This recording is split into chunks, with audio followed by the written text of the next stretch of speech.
Welcome to the inaugural Studio4 Seattle podcast. Can we say podcast? In order for it to be a podcast, though, we have to get somebody to put it on their iPod. Right. Yeah. They would subscribe.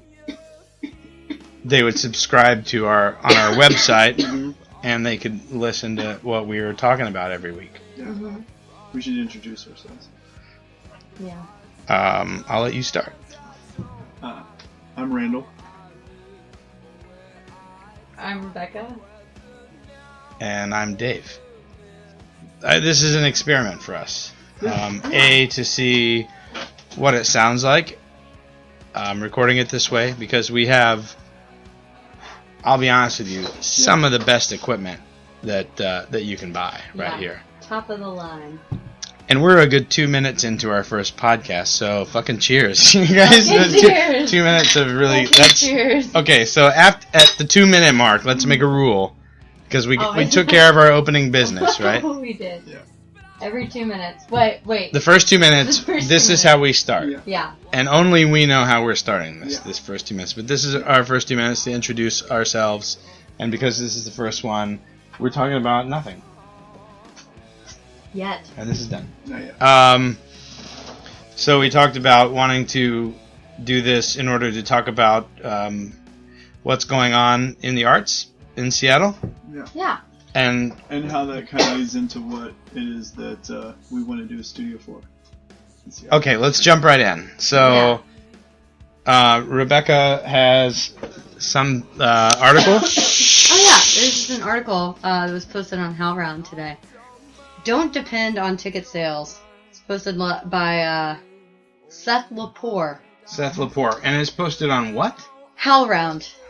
Hellround? Howl, like Howl. ow. Howl. Round. Round. Like Round. That's a Yeah. terrible name. Mm-hmm.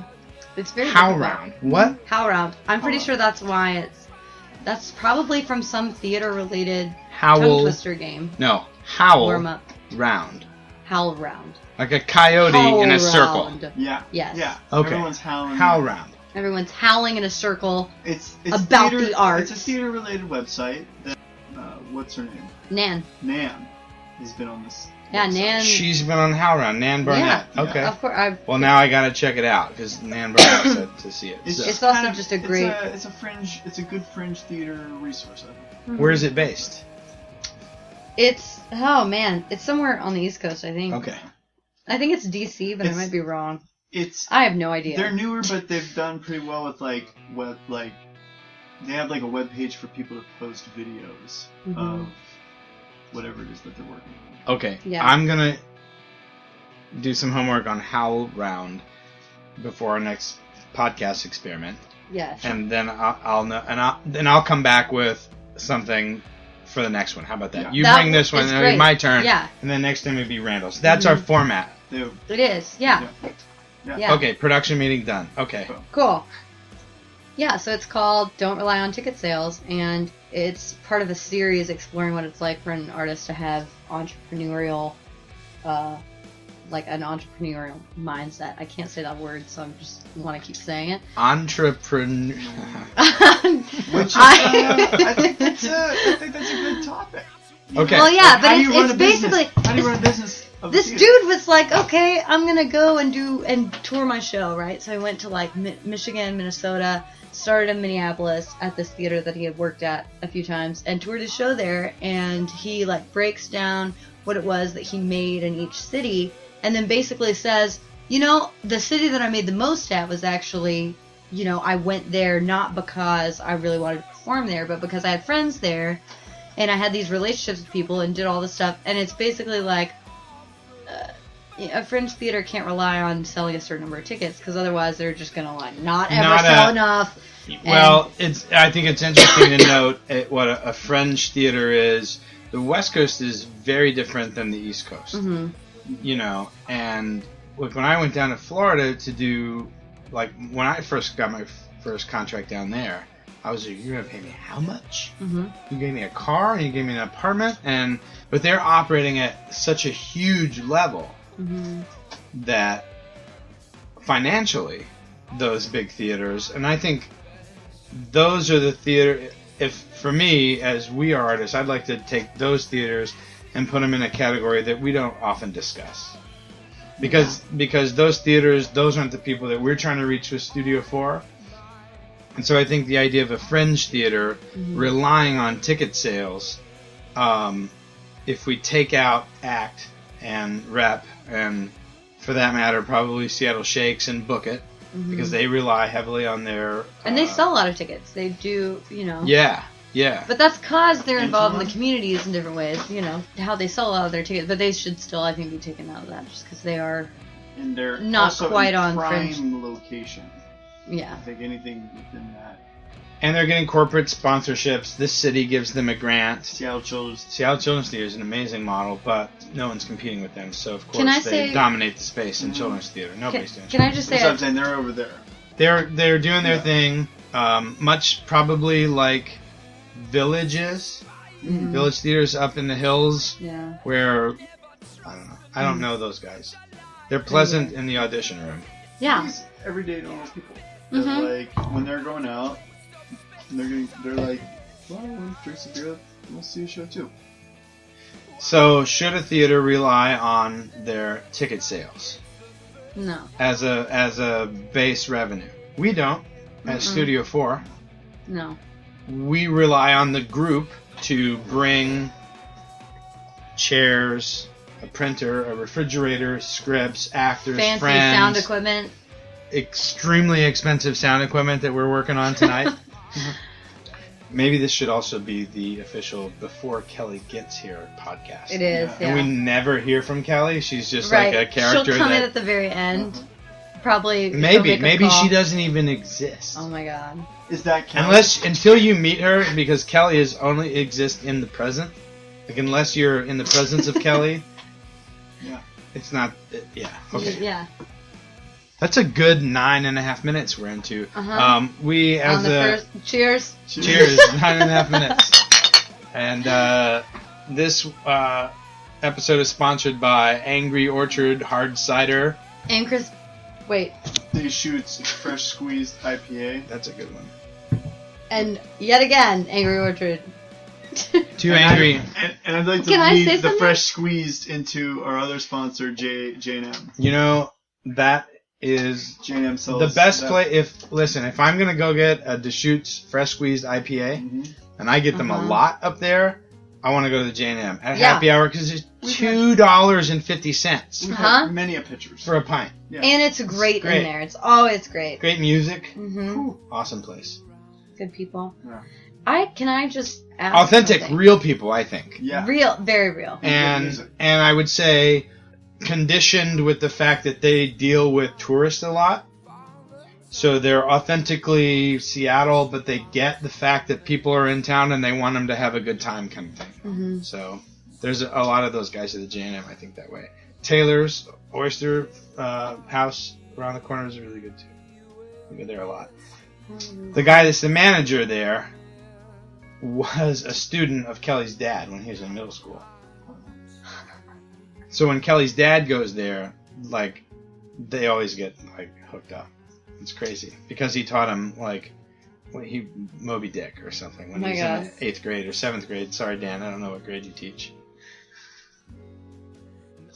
I don't know if Dan Moorbacher would make it 14 minutes or 11 minutes into. I don't think you Geraldine might.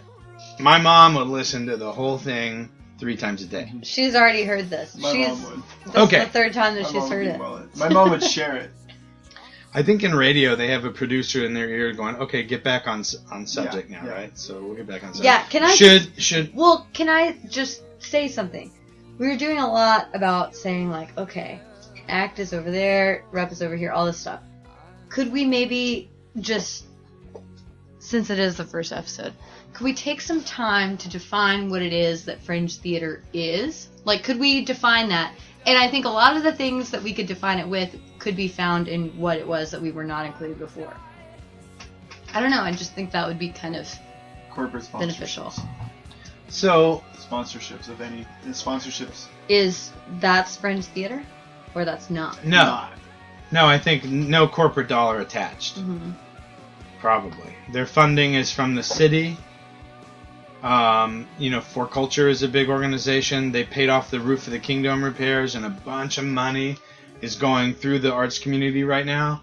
And probably what's going to happen with that, and I don't remember the number, it's millions.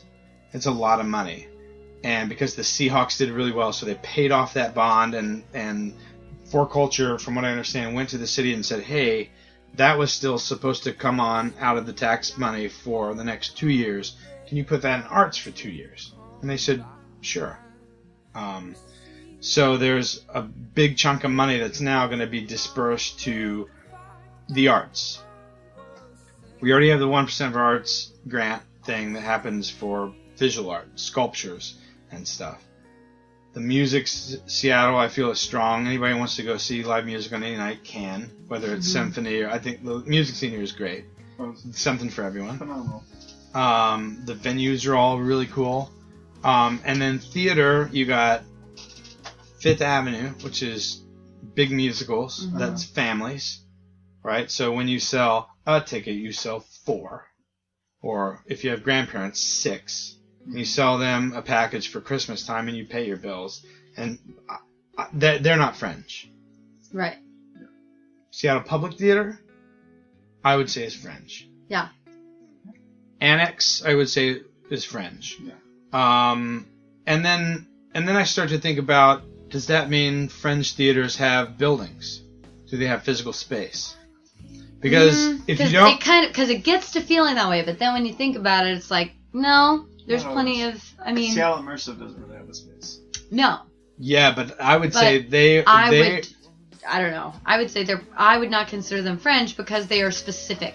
They are just as specific as Fifth Avenue is to getting families and dates to come in. Ooh, so you know? I would say I think Seattle Immersive is. They're still pretty Fringe. I mean, they're not Fringe.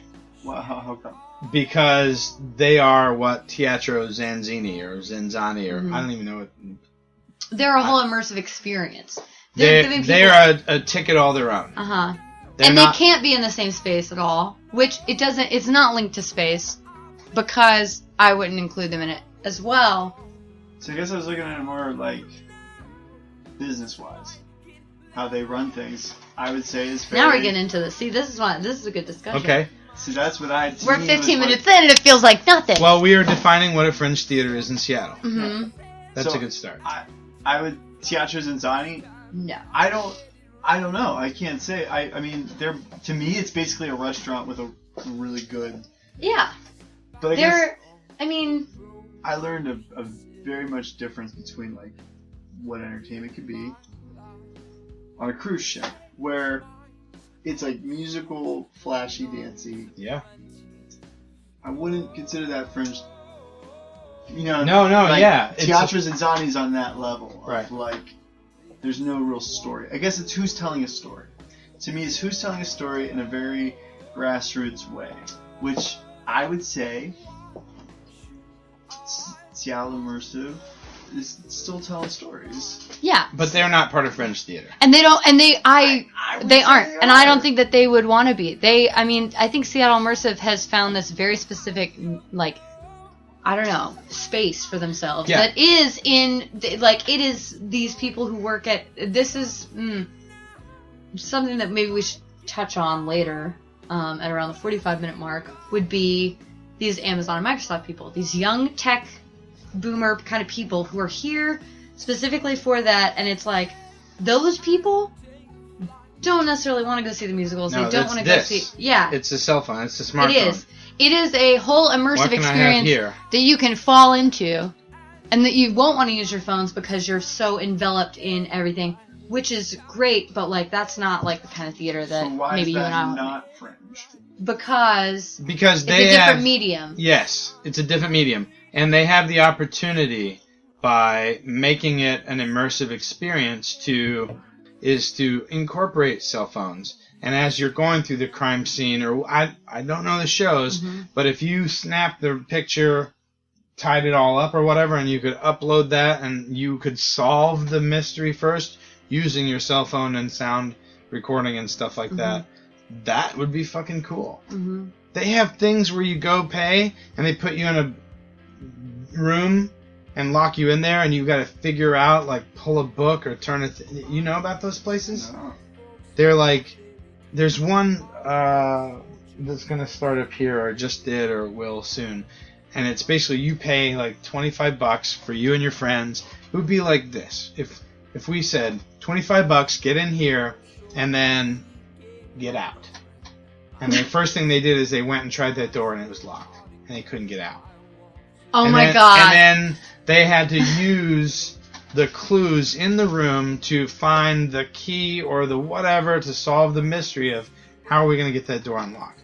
I'm simplifying it, and I haven't been, but they're one-off, though, because you can't go back. Like, once you buy your ticket to go to this thing, let's say they put it up in, like, a strip mall, and it's a room in there. It's like, get to the back door of the strip mall. Good luck. You know, it's a series of things, or whatever. I've never been, so I don't know. I'm not that educated about what it is. But once you go through, they won't let you go back in because they'll know that you'll ruin it for someone. So, and I've always thought about theater as, like, the really successful theater that I've been a part of. All the shows I've directed, the ones that keep people coming back, they'll come back and see a comedy.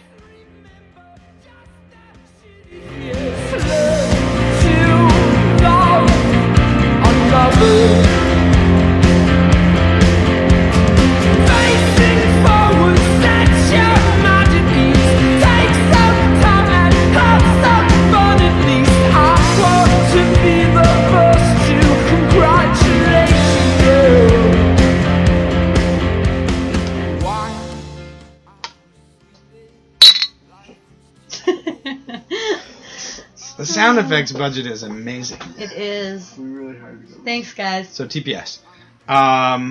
Okay, so going back to that article, right? Should theaters depend on ticket revenue? What is it? Don't depend on ticket sales. Okay. So, but does Paul at Immersive depend on ticket sales? Well, yes. Part of the reason that he does is that he knows that he has an audience. He is grassroots about developing his audience.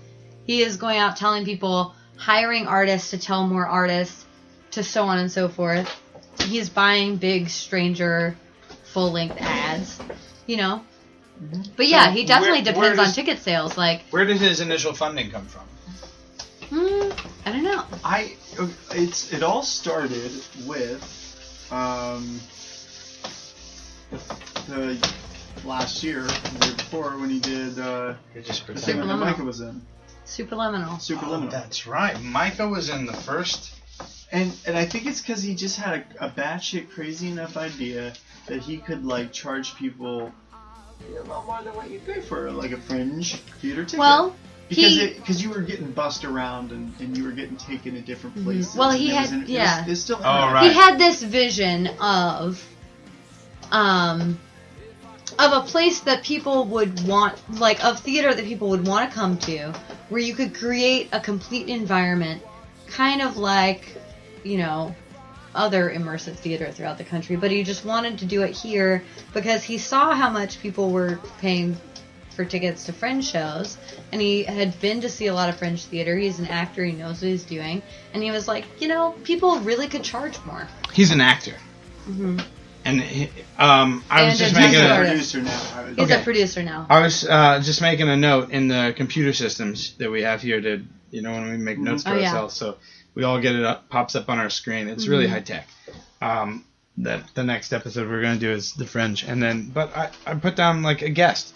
Like, could we invite somebody for a Studio 4 podcast to happen? Paul would totally. Three of us and a guest. I think that's. Which we'll have Kelly Morbacher in the studio here pretty soon. Yeah. So. And you know, Paul is nominated for an award for the Gregory Awards, which I think is great. He definitely deserves it. If he doesn't win, people are fucking crazy. And if he doesn't win, the last little piece of, like, happiness and warmth and love and joy and hope in my heart will die. Because that man deserves that award more than anybody else in the fucking world. So you seem to be a fan of... I understand. He's great. He's awesome. He took the upstairs of that same warehouse we talked about, and he straight up turned it into...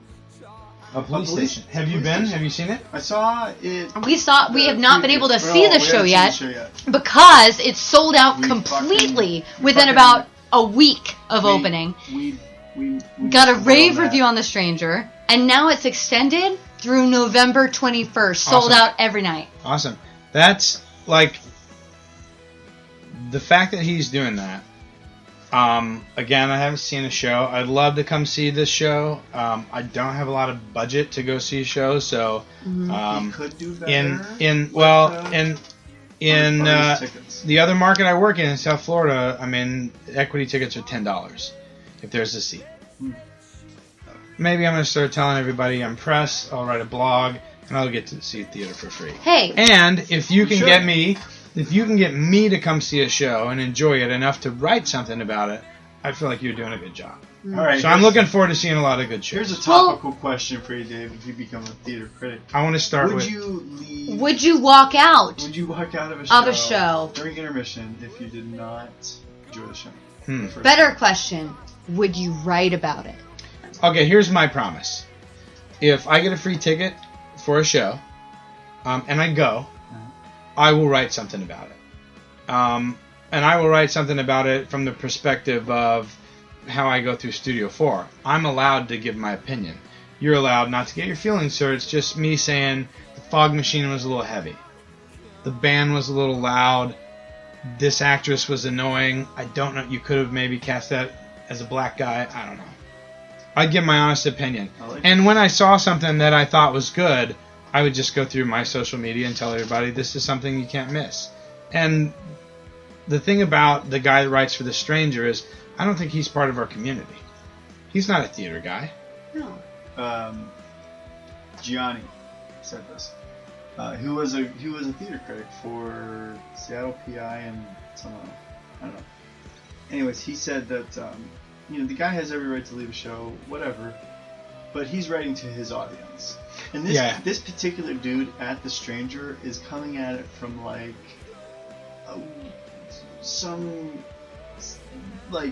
not from us, like you said, not from us. It's I get it. I get who he's writing to. I get who he's writing to stranger theater people that maybe would dig a Seattle immersive show, but not. I don't know. Can I just say something? Can I throw something out there also, because this is something that's been bothering me all week. Is everybody is so pissed off, or they were right when it happened. They were so upset. They were so mad. They were like, "How dare he come in here and insult our best theater?" Not necessarily our best theater, but we did just go through explaining the definition of fringe and in what it means to be dictated by your ticket sales, and we wrote Book It Off and we said they are not fringe. That is a completely different thing. I think there is a grand opportunity here for fringe theaters to come in and be hitting that guy up.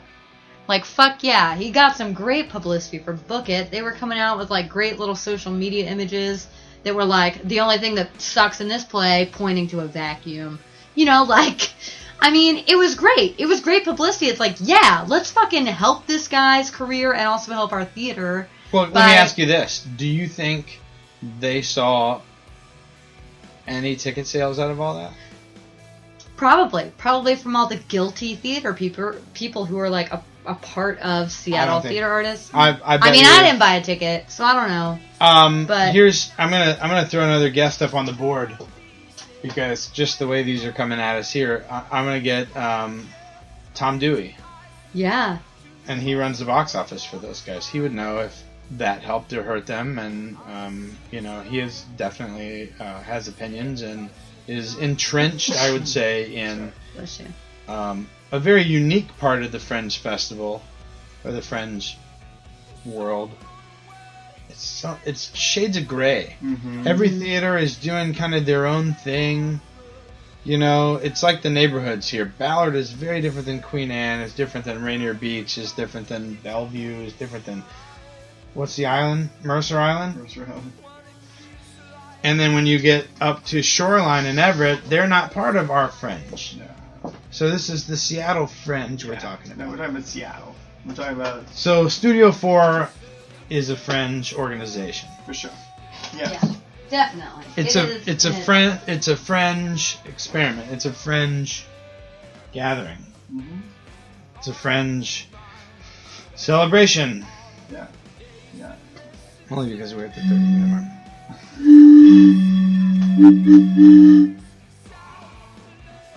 Brilliant. That's some John Cage shit there, man. Do you think are there any theaters that are doing what we're doing? Like, is there anyone else? Well, the close I can say is like a Northwest Playwrights Alliance situation. Northwest Playwrights, Brian Willis's group. There's like 3 playwrights groups. Maybe somebody will eventually stumble on this after the aliens take over. Seattle Collective. Playwrights Collective, and there's one other one, Seattle Theater Writers or something. But they're really, really, really about reading scripts. And where we seem to be geared more toward the networking and enjoyment of what we do, finding like-minded. The fact that we have Kenneth, the artist, Dave Bloomfield, still at any point would come and paint one of our shows. Daniel, Hooligan. I want to call him Hooligan, but Halligan. There's nobody doing that. There's nobody reaching into the other art forms, and that's what we want to do. And as well, with the plays that we do are like creative in the sense of like they're written for certain themes. They're, some of them we find, but like, yeah, it's like we go everywhere. It's rhizomatic, as opposed to just like we're just doing these plays, reading full-length plays. Like we do 10-minute shorts. We're going to go a little longer this year at Fringe because we're going to do maybe an hour-long thing. Yeah. The short play thing is more about having a good time. Yeah. Every town that I've been to has some kind of summer shorts, and Seattle didn't. Yeah. So we're like, well, Sean Bellier's got the 1448 thing, but he's busy replicating that. He's kind of doing what I want to do with Studio 4 is creating kind of a brand and then replicating it. He's replicating a one-off that it's fun, but I don't think it allows for the. I don't know. It's good. I guess it's good. I really have to pee. I mean, we don't have to. I mean, I might just go. If you step out of the studio, if you go left down the hall and there's a bison head. Did you guys like the new red shag carpet we put in? I did. So I loved great, it. right? I love it, especially. Totally. It does so well in the ceiling, though. I've never seen colors like that. That's really it's interesting, right? All right. Opal. Well, maybe that will help. Like, if we're going to try to start getting guests, if we like give them a sense of our surroundings, what it is, and how lavish it is. Yeah. It's kind of like Elvis's jungle room. Well, you are sitting on a fully stuffed Bengal tiger right now, side saddle, which is nice. Benji. Very nice. Oh. Okay, well, sorry, we're gonna go to the 25-minute, 35-minute section of Man Talk. Oh, wow. Okay. Okay. And when Man Talk is over, we'll be joined by Kelly Moorbacher and Rebecca Burroughs Brammer. Nice.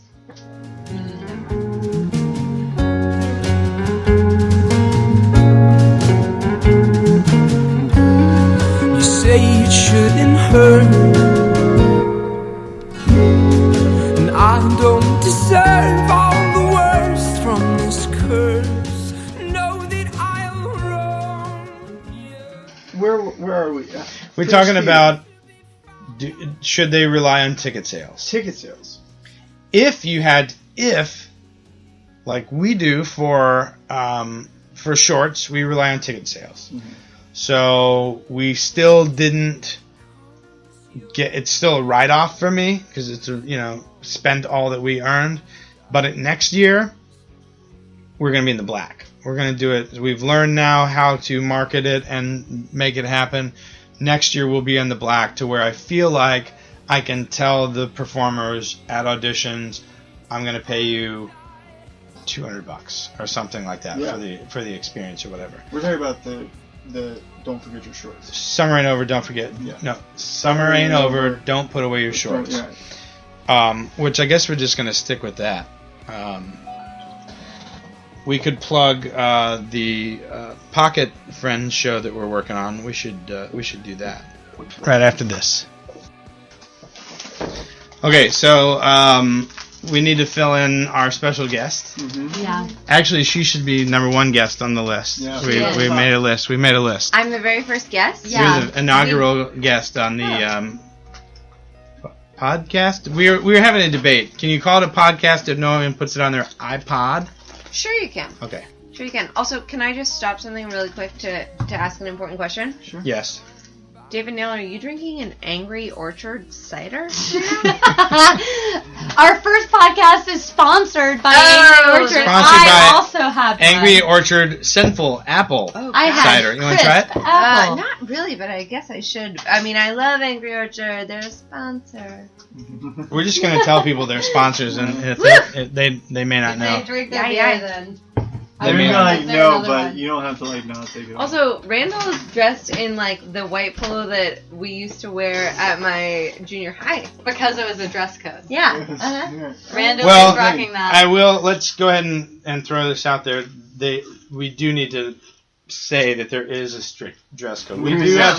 Obviously. Look at all of us. Well, and then because look of the at new you. carpet and the new lighting, we had a lot of new lighting put in, and the carpet. They like the red shag carpet that we put in the hallway. Oh, yeah. So And on the ceilings. I mean, floor, head to toe. it's best for sound. Yeah. You know, It's it's like you want to be Elvis. And don't get mad at Dave for pulling out the best sound equipment. Okay.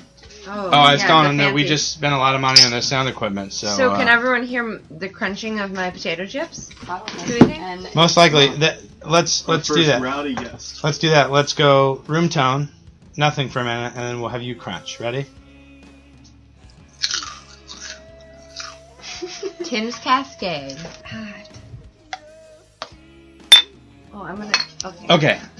We need to get back on our topic. Okay, that's our 4 minutes of reset. Fringe. So, we found this article on HowlRound about how theaters cannot use ticket sales to dictate their income. Did you guys tell everyone that who I am and why I'm here right now? Yes, Oh, they no. know. Well, they're No. well prepped because each Yeah. time that you weren't here, we addressed that you were Talking not about here. me? This is Kelly. And the whole episode has been built upon My this very arrival? frail notion that you would not arrive, and you did. Oh, here I am. Okay. Mhm. We thought you would be a character that would never arrive, and we were going to call it the Before Waiting Kelly for- Gets waiting It. for- Waiting for Kelly? Waiting for Moorbacher? Waiting for more money. Waiting for Kildale. Okay, so, no, Kelly Moorbacher is an actor.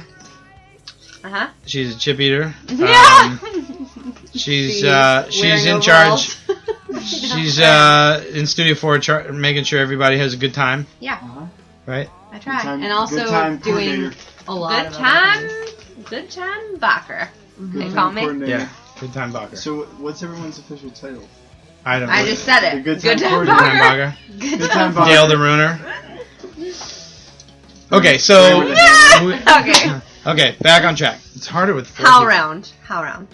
Yeah. So Yeah, we this read article that. on Howl Round. We were then talking about whether or not that was true, and then we then defined what a fringe theater was, Mhm.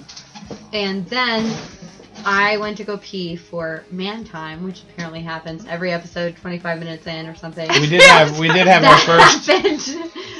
our first round of man. What are we talking about? 'Cause I think We're gonna have to check the tape, buddy. I don't I'm know. pretty sure it was. I know that when I came in and then we were going to get Kelly, it was very much we have to talk about fringe. We discussed what we're going to talk about next, which was Fringe Festival and the Pocket Fringe and what we're doing for that. But Oh. anyway, so we decided we want to define what a fringe theater was. And I think we came up with there are union houses, and we all know who they are, and we're not really going to talk about them. And then there are community theaters, the Annex and the... You think Annex is a community? I think you're it not is. saying community theater in this Right. general sense of what people think of as community theater. Right. It's You not mean- community theater in Iowa. It's community theater in that it is for the people, by the people of the art form. I don't think there are a lot of people. I could be wrong. I'd love to talk to anybody at Annex. I could be wrong. I think their audience base is made up of friends and fellow actors. Right. Capitol Hill. Because doesn't the official definition of community theater have to do with money, finances, where money goes to, artists who work there not getting paid, that whole thing? Love of the art, kind of, that's my pay, kind of thing. I think maybe community theater is like an established base that I don't know, right? That's what we're talking about. So people that aren't union but have a space, they are a house they are a theater for the arts community. We don't need to define this as what community theater is in America. We're talking about Seattle only. And we're not talking about Issaquah. We're not talking about Edmonds or Tacoma. We're talking about Seattle. Yeah, and what's the difference between, so like when I think of used to be Beer and Little Theater, now Actors Theater, that to me is community theater. But what's the difference between that and Annex? Location. Location and Only. Vibe, reputation, Location Vibe. and mission. Yeah. Location. No, I would say not location mission. only. Because if you try to do Burion's Mission on Capitol Hill, No. you're not going to, it won't work. If you try to do What Annex's about Mission, is it about subscribers? Burien does family fun musical play. They did do a playwriters thing that paid me $100, which was kind of crazy. But for the most part, I think they're doing family fun. The same or more. Where than Annex does Annex. nothing but original work. So, but I'm saying though, regardless of what they do, the purposes they serve, the audience that they serve, Annex is no different than Burien Little Theater. Right. They're a community theater. They have And a they're building, close and enough to they're Seattle part of the community. That you could have Right, moved here without a Capitol. vehicle, and you could still go to Burien and do their play and get Fringe. paid for it. 20-something years. Fringe, therefore, becomes, I don't know, Copious Love, Studio4 Seattle, Macha Monkey, those guys, Pork-filled.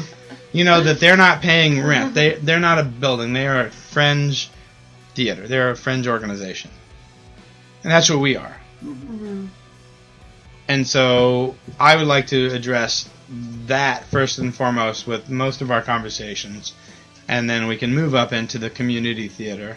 But part of my reasoning for Studio 4 is that when you move to town, where do you go?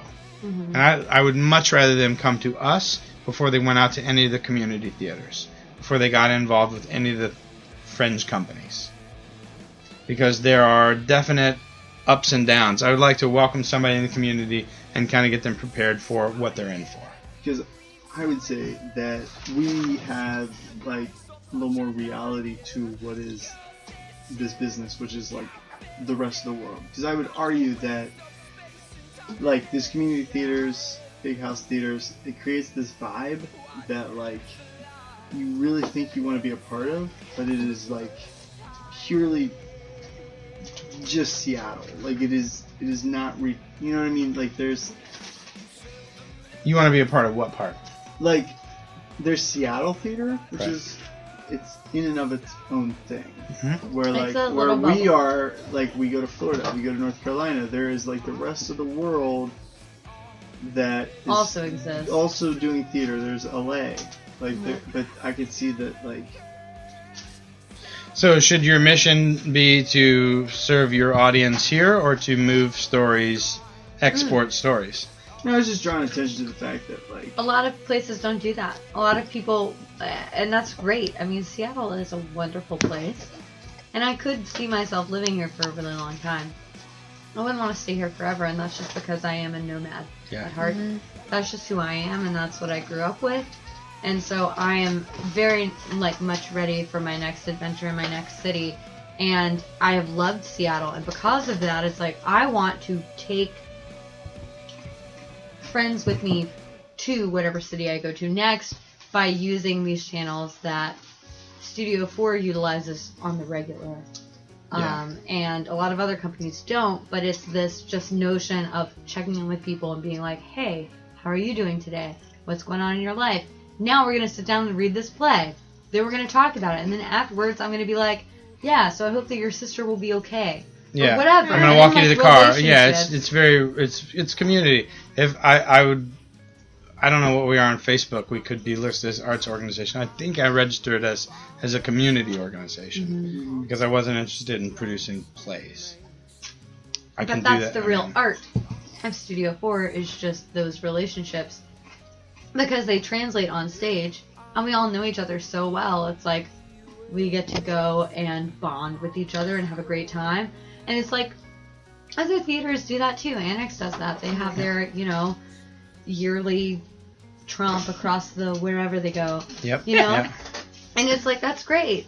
And we do too. We just really go to a winery. But with this, we immediately give an artist who has just come to Seattle this kind of peace and this like confidence that goes with that of having just accomplished something and done something and also met X, Y, and Z people who they will come back to and be friends with and have a real relationship with in the future that they wouldn't have otherwise. Yeah, I'd much rather, I have relationships with people in the theater industry where I feel like I have to maintain this relationship for professional reasons. And then I have people like Bianca and Steve who I went over and watched the football game with them today. Tonight. I'm never going to do it again because it was cursed because they lost. But, we'll break that curse. No, that means more to me as a human being than anything performer. I'm way more interested in being a human being than I am Steve, winning a Gregory Award. We have a weekend meeting that we can't break. With them now. Since our wedding, every weekend we've coincidentally hung out with them, and this coming weekend we planned and coincidentally, and it would happen, and we've not ever had that with them before, and it's that's something that has been cooking for 2 years. Yeah, that's something that people naturally want to get together, and that we should launch Supper Club as a Studio 4 venture. We all hang out all the time. I'm just kidding. Yes, let's do it. Yeah, we should do Supper Club with Studio 4. So here we are. Oh, we have to cheers. When there's a lull, we have to cheers. We have to. And I think it's you got to toast an organization or something in town that you like. It could be Super 6 that we had dinner last night and brunch this morning in Columbia City. Yeah, we have a problem. Ooh. Do you guys know Marination over the pond there? It seems like it should be a pond. Yeah. If you take the foot ferry right here at Pier 50. Marination Station? Yeah. Yeah. Yeah. Mm-hmm. But there's one on Capitol Hill, the tiny one on Capitol Hill, and then there's one over... we know the one on Tiny. And they have a food truck. On Tiny Capitol Hill. Yes. Right? They have a food truck, right? Yeah. Am I imagining I that? don't know what this is. We're plugging Super 6, their new restaurant in Columbia City. This is good for the podcast. Hey. If right now someone tells a really juicy story and we go back to the beginning and plug said juicy story at the beginning of the podcast, so someone has to the juicy story for us is that we're going to do the Pocket French. So we got to plug that. Okay. So, Can we record a snippet after this? That's that's what I was starting to think is maybe in the format we do last story first. We'll get to the end of our night and we'll save our good last story first and we'll edit it and put it at the front of the podcast. Oh my God. Okay, so let's cheers to the new beginning of the podcast. Okay. Cheers! Hey, it's nice to see you guys. Oh my God. It's so good to be here. It's nice weather, isn't it? Wow. Do you guys like this weather? So nice. What's it like at snow camp right now, though? Is it getting cold? There was Joaquin going through it, but... It was... I'm pretty sure it's warm. It's not snowing. You should be a weatherman. That's specific. And Randall Brammer with the weather. I'm pretty sure it's warm. Brother. 35 degrees. Oh. But not warm. Wow, Close to freezing. 35? What is it out? No What is it way! right here in Seattle? It's like a nice Well, look, don't like me. You have the power right in your hand. Can we guess? Should we guess? It's like... I'm going to say we're in it 60, right now. We're under the 65 66. degrees. We're underground in our subterranean sound booth. How do you have signal? It's 59 degrees here. Oh, that's nice. And I'll believe foggy, that for so a it's not second. going to get any colder. Okay, so do we cover... Should a theater... Yeah, we do. With their ticket sales? Well, how else do they make their money? Besides me telling Events. Paul to do Not events, but like pumpkin catapults and... Pumpkin chunkin'? And, yeah, Beer. and... Concession stands. 50-50 raffle. Hilliard. I am a huge fan of the 50-50 raffle. Sponsor. Because any normal person that comes to see a theater show, they're like, 50-50 raffle? What is a 50-50 raffle? You love a 50-50 raffle. We're going to take a bunch of money, and we're going to cut it in half. We're going to keep half as the host, and somebody's going to win the other half. But prior to And that, everyone will always donate it you could to do the like theater. $1 ticket, or is it 5 for like 7 tickets, or an arm's length. Yeah, an arm's length is For always like- a thing, right? Yeah, we did that at the 15 or 10. Horse Girls thing, I've right? never heard of this Didn't we in Horse my Girls, right? life. You just pay into it. You just pay into it to buy a ticket, and then at the end of the night, we draw your ticket, and you win half of whatever the grand total was. Right. And then 9 times out of 10, the people are like, "Give it Yeah. to the theater." Yeah. Or here's or the thing, they're though. like one of us, and they're like, Thank you, I'm getting the fuck out of here. Thank you. I'm not even going to stay for the show. I'm just saying, But I'm going to write a review about it. I'm just saying, like, You missed that, too. I missed the second act of blah, blah, blah, and have a I bunch to won say about it? $236. Wait, did we have the conversation about that before we started recording or after? It was after we started recording. Okay, so we got it on tape. Yeah. We had a good conversation about that. Okay, sorry. What we were bringing it back to... Should you count on ticket sales for your budget? No. So where does the money come from? Grants? Do The government? do 6 months. You know. It goes to the people with the best grant writers. And we talked about the money that's going to come from the Kingdom Roof through For Culture or whoever's doing that. And they're going to go to big projects. They're going to go to, like, putting in a wheelchair lift at the opera. Or they're not going to trickle down to anybody we know, most likely. Even though we're 6 blocks from For Culture. They don't really know us that well. So now that we've mentioned them, what do you think they're doing right Cheers! now? I bet they're all asleep right now. No one wants to cheers. The Sunday night podcast from Studio 4 Seattle happens at the very end of the week. Mm-hmm. Is the week done? Is it midnight? I mean, Sunday. like, as Sundays go. It is actually like the 11:48. last hour. 11:48. So we're gonna do We the have so much podcast. last 12 minutes. Well, we can edit. We're gonna edit it down to a normal length. We listened to the Scott Brown Two Bards podcast About 3 minutes of for it. a few minutes to kind of get the feel of it, and we noticed that it was 66 minutes long, so we felt that we'll keep it under 66. Somewhere around 65. We should just base ours on 1 minute shorter than theirs every time. Every time. And this episode is actually 135. Oh, this is episode kidding. 136, isn't it? Wait, so... Okay. Alright, I understand. The technology is... We just There's a lot of knobs and buttons and blinky lights. Forget you even seeing this giant soundboard right Oh now. my god, Yeah. who is that man behind the curtain? That's cool. That's cool. So now that we have our special guest, Kelly Moorbacher, she's going to tell us about the Pocket Fringe Theater Explosion. Why are they calling it Explosion? Did you find out? Yeah, because the fucking place is on a timer, and it might It's might like blow. boggle. So you're trying to think, you're trying to blow. get shit in there. And It's crazy. And if you're there in the theater the night that it blows, you win the 50-50 raffle. This is like New Yorker. 50-50 raffle 50-50 insurance raffle. policy? Yeah. Explosion. Yeah. Do we have any explosions in our lineup? So you might as well buy a ticket, because you might die.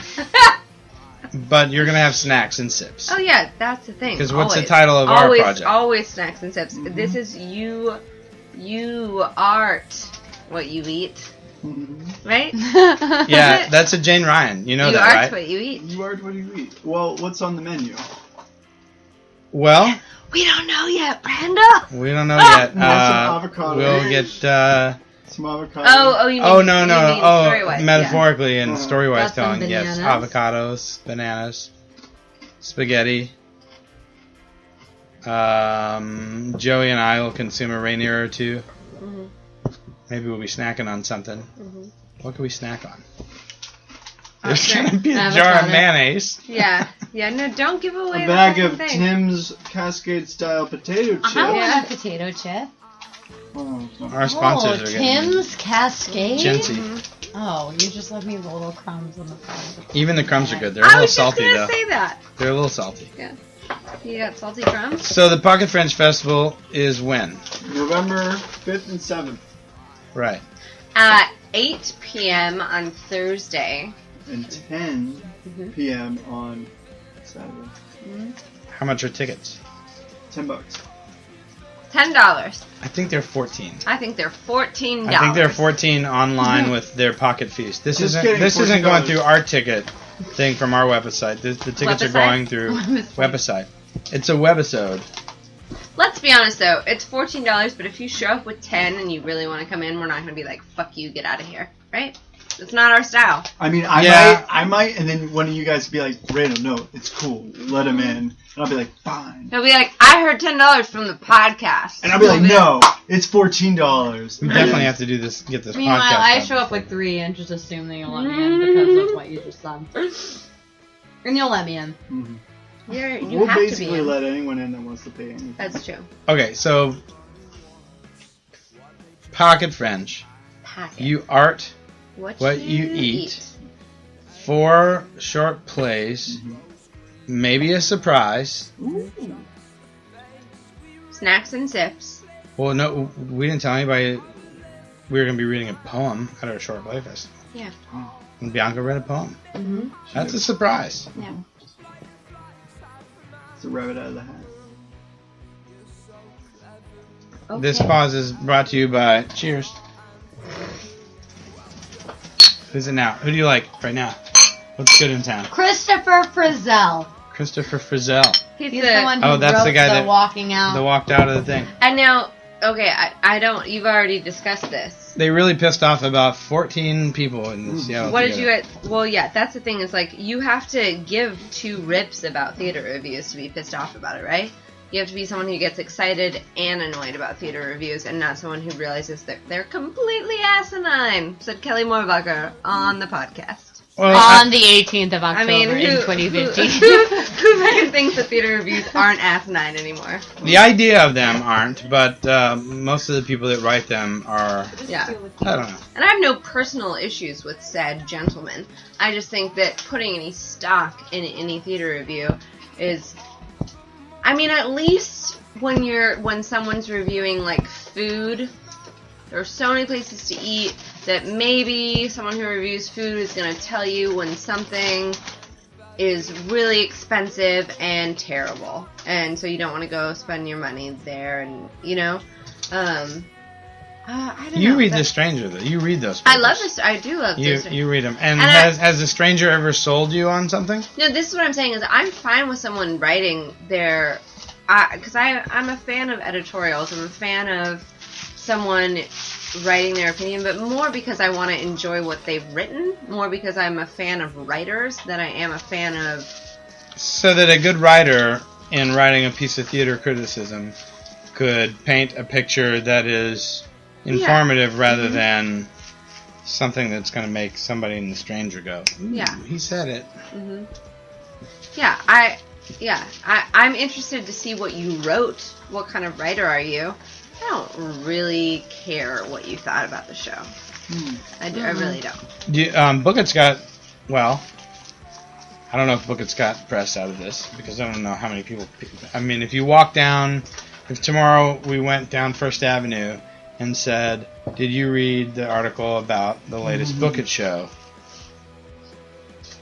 How many people out of 20 would say, would register even 2. an One. inkling Theater, of... I mean, any theater person would, but other than that, I mean, we're all so, yeah. I've never seen a Bucket show. I don't know. It sounds... It's So- a niche. It's a niche like immersive or Zanzini. Well, so that's the same thing. I haven't seen the book of show, and also for me, not taking any stock in his negative review of that show, I also wouldn't take any stock in his positive. I mean,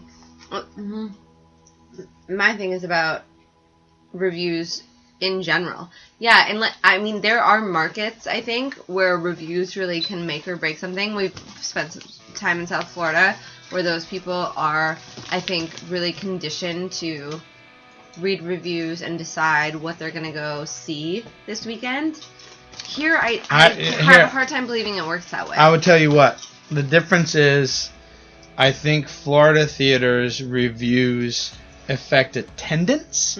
I don't think they affect dollars, because all of those people, all those old people are subscribers. Yeah. They have sales or nothing in Florida. It's me and you walking up asking for a $10 ticket. So a review will hurt attendance, but I don't think it'll hurt ticket sales. Yeah. And we were talking to Tom Dewey about what happened with book it sales after this article came out. I say probably nothing. Well, and it really just comes attendance down to might have come up. What's the point of a review anyway? I mean, I think unless you're talking about something that's really needs to be discussed because someone's doing something horribly offensive and needs to be called out on it, I mean, it's asinine, isn't it? A theater review is totally... Yeah. I mean, Imagine if I were a virtuoso painter. Yeah. If I was David Brew. And I could paint this picture, and I was selling my things. And imagine Rebecca was similar and painted really good, and we both made a career painting. Why would I ever go ask the opinion of the person that bought her painting? Why would I care? That person came over and bought a picture of a sailboat, say, and I'm painting like river otters, and that person came over and bought the sailboat. Why do I care what their opinion is? Well, if I care who is consuming my art. Yeah. Come in my door. You care in terms of discussion, and that's why, like, discussing theater is one thing, but putting labels on what it is, according to your opinion, is bizarre. And I say this with equal, like, vehemence for positive reviews as negative. Like, to say, like, this person was really good. This person was really terrible. In what fucking lens? Like, what are you talking... Like, there is no... I mean, good, bad... What are you talking about? Unless we're talking about offensive or dangerous or whatever. Like, it exists. Everyone's going to have thoughts about it. Let's have a discussion about it. But you can't... Any sort of label you put on it is not going to be the same as... And no one knows what happens, you know, in a room or why. I mean, there's so many times that things just don't hit the mark. And, like, someone sees something and they just don't... It didn't... My intention didn't land. And you see it as one thing when really it was, you know... If someone writes a review saying, this person was, you know, gray... And really, you know, they were going for blue. And who cares if they, you know, like, it's not. Well, you know, when the Facebook thing happened on, what was it, on Seattle Theater Artist or whatever, and the discussion popped up, and I almost posted something and I didn't. And what I was going to post was, does anyone think this affects anything? All he did was get you guys talking about him. That's the way he wrote that article was, let me talk about me. What was the general? Cause I haven't seen. What was were people generally? You can't review this if you didn't see the whole thing. Was that the general thing? Or? I think everybody was kind of feeling hurt about it, and for an artist to like say no, you have to stay through the whole thing. It's like you telling me I have to eat my dessert. Fuck you. Yeah. I don't have to. Yeah. You know what? Put on a show, create an atmosphere that I want to hang out after. Unless, but also let me say this. Let me stay for the after party. What if your job is fucking dessert eater?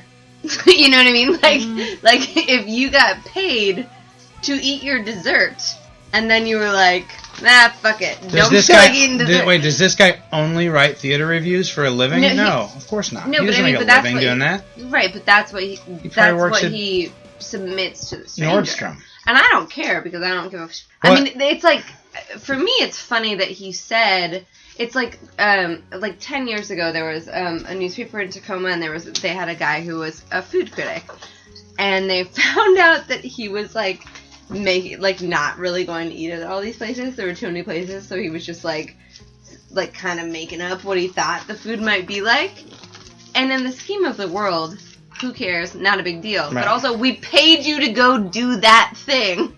Like so how hard is it to not go do that? I mean, who cares? Except for a stranger, and they're all about being in your face, ballsy about shit. Yeah. Here's what the stranger's whole thing is. They want somebody walking down the street to pick it up and flip through it, and an ad hit, and they're done. They're out. It's all of that. It's naked lady ads. It's a girl with the devil on a guitar. It's a dude with no shirt on. That's what it is. It's a rag.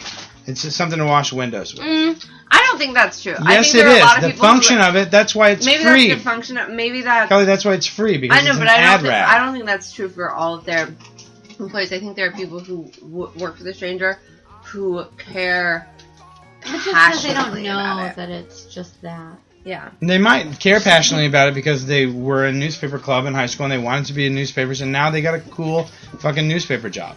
And they're probably making $23,000, $24,000, $30,000 a year max. They're no different than us, but I think the question is, as a theater community, do we say thumbs up or thumbs down to this guy putting our world in print forever?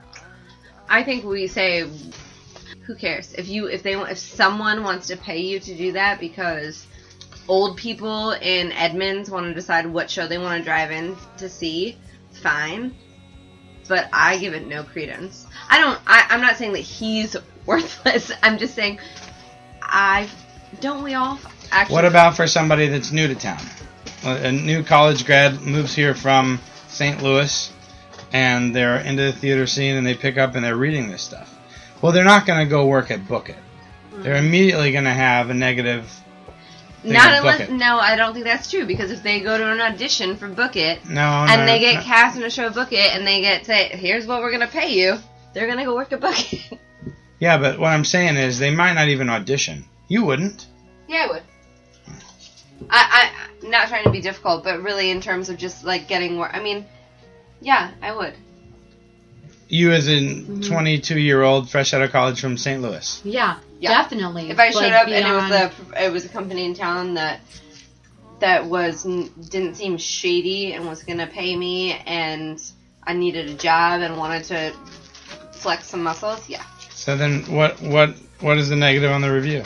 Exactly. It gets our community talking about... It's I don't know. Mean. At the most, it's mean. It's the same thing that with theater, they're either overly kiss-assy or they're mean. They don't mean anything other than, this is my opinion that I want to show to people. No.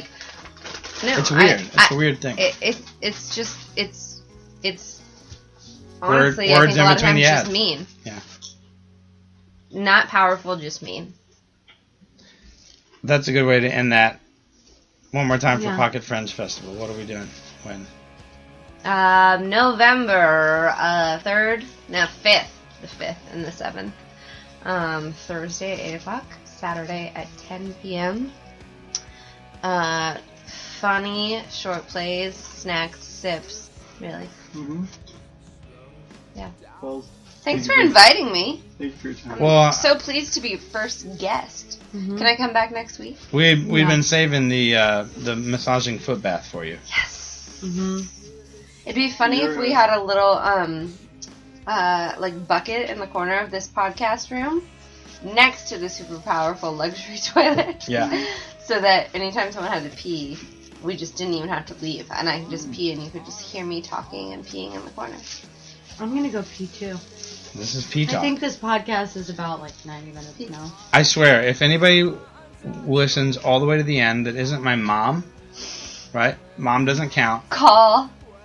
Email me email me at dnail, D-N-A-I-L, at studio4seattle.org, and I'll give you a free ride to the top of the Space Needle. I have a free Space Needle ticket. But not for your mom? Not for my mom, because I know she'll listen to the end. But anybody else, if they get to the end and they listen to this, they can have a free ticket. What about my mom? Does my mom count? I don't think your mom will last this. I don't think so. So if Geraldine's listening right now, you have a free ticket to the Space Needle. If it's still available. It's still available. All right. My mom will. We're out. Had to make a fight. All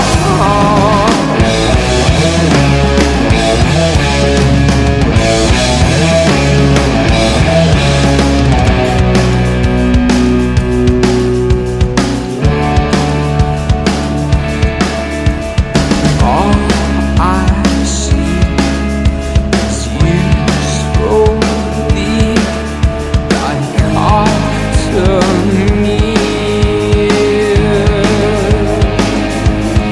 I don't mind how I live or where I die, whether now or whether then. See, can you find the time well spent?